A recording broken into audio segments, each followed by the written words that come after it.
Hello, everyone, and welcome to Sleepwonk page 1. I'm Michael. I'm Zach, and here we have the dream sequence that opens up this comic, which I think that one of the first drafts of this script, I think I wrote it, and then this scene was not in there at all. And Michael, I think you just wrote this whole scene at once. Yeah. What sort of gave you the idea, like, that we should see June's parents in this scene? Well, I also even recall that this story sort of came about as a hodgepodge of we wanted to explore a little bit more with the bracelet because we wrote things a little bit out of sequence. There is another story that we wrote before this called Parent-Teacher Conference. Yep, that's right. And in that instance, June and Faceless's relationship had evolved quite a bit.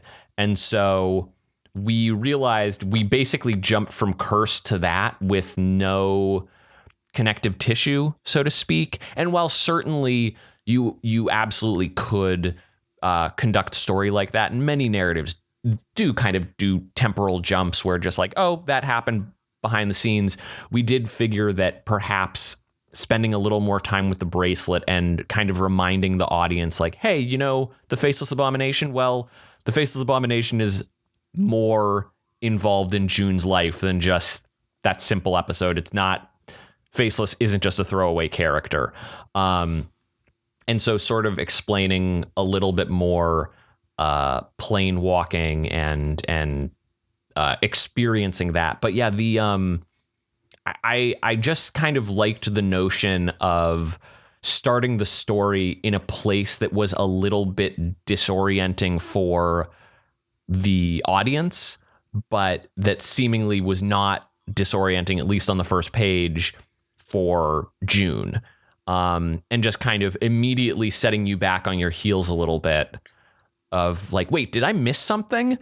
Which would actually be exactly what probably going into Parent-Teacher Conference you would think because of what was going on. But now there's going to be a little bit more clarity as to why things are the way they are. Yeah, I remember when I first read that scene, or at least my my inserted memory of it now was that when I first read it, I was like, this is like what the episode needs. Because I remember in the first pass, it was sort of like aimless dreams. Yeah, that's right.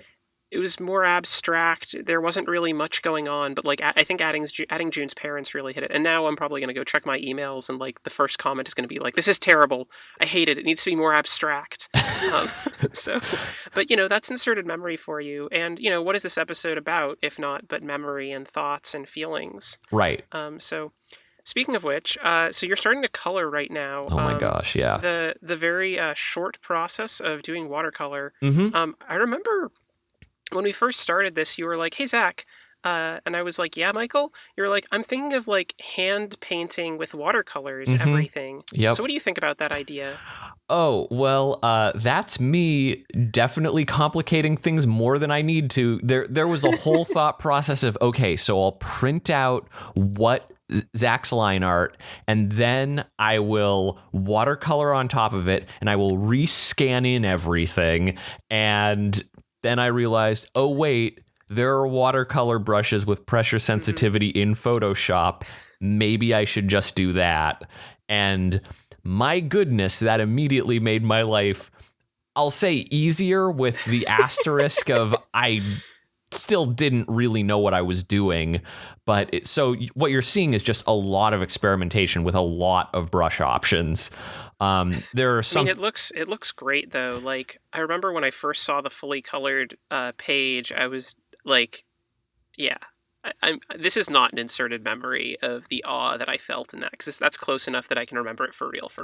Yeah, and that was like one of the things that I also, as very early on when we were talking about this as an episode, I knew that visually there needed to be something a little bit different that would clue in the viewer or the audience that, hey, this is not, normal. but also being the very first thing that opened up the comic, and us having sort of experimented with different aspects of, like in this episode, I believe, whereas previous episodes it hasn't been the case, we dropped the halftones being applied to characters, or like solid objects.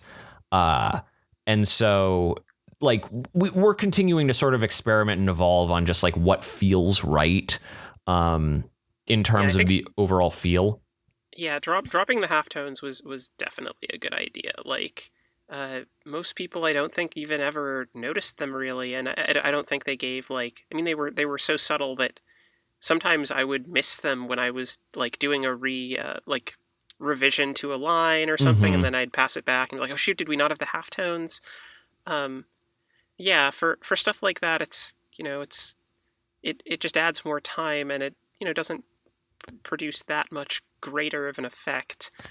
Well, and maybe I think in later iterations, like I can say, like hatching and halftones have been used to great effect on things like Enter the Spider-Verse, which is arguably, they're far more artistically masters of the craft than I would say I am in terms of like color composition, shading, and lighting, which, I'm being dismissive of my own abilities, but like, let's be real, those are masters of the craft.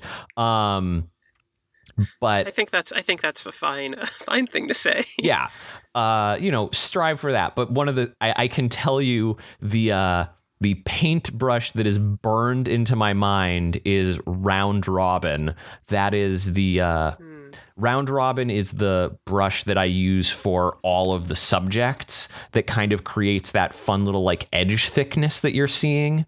So it creates the like on the edges of the brush, it'll create kind of more grouping of the paint, which I felt really contributed to feeling a little bit more like a watercolor.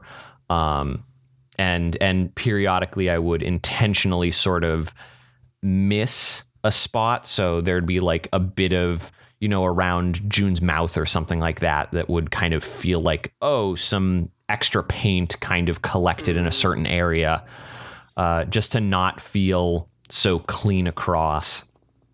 And there I am referencing Louis' original concept art to make sure my colors are correct, because in the pilot we've got sort of a purple hue over the parents, so it's not an exact, it's not the best reference point. Granted, right now we're also dealing with a sunset that should naturally cause some like lighting effects and whatnot to recolor them a bit, but it's also a dream. Yeah, it's also a dream. It's also a dream, exactly. And Zach and I, cartoon. Zach and I at this point did start having the conversation of just cartoon logic, where sometimes things happen and you go, how did we manage that? And you're like, oh, or it's a cartoon. Or spatially, like, how did this character get from this frame to this frame? It's a cartoon. Don't worry about it. Yep. Oh, I remember when you took the lines off. I think you sent me a version of this too. I like almost, I don't know. There's something I really like about that version as well. Yeah, I think we wound up splitting the difference, so it's like not full line art, but yeah, and you did even more of that on some of the later pages. It's funny you mentioned the brush that you used being burned into your brain, because I can't remember the name of the one that I used at all. It's just because I wound up needing to like write down from this brush pack that I had. There are something like 200 brushes, maybe a little bit less, but like even at 100 brushes, I'm just scrolling and scrolling and scrolling. And so I was like, I need to write these down for things like backgrounds. I don't remember what the background brush is, but I do have a text file that like specifies. But anyway, that's page 1. There it is. Thank you for listening. And if for those of you who are watching this free preview on YouTube and you want to be seeing or listening to more of these commentary tracks, we actually do one for every single page. And those are available on our Patreon. So if you join us over at patreon.com/obituarycomic and you join one of the tiers, I'm forgetting the name of it right now, but something with ghosts or something. Yeah, there is a specific tier that you can join. We've been doing commentary tracks for Cursed, Revamplin', Gramplin', Spectre, Elector, so you can catch probably a solid movie's worth, if not more, of commentary tracks of Zach and I talking through sort of our reasons for doing certain things, framing why jokes are the way they are, how we came up with certain things. So check that out at patreon.com/obituarycomic. Thanks all. We hope to see you there. All right, bye. Bye.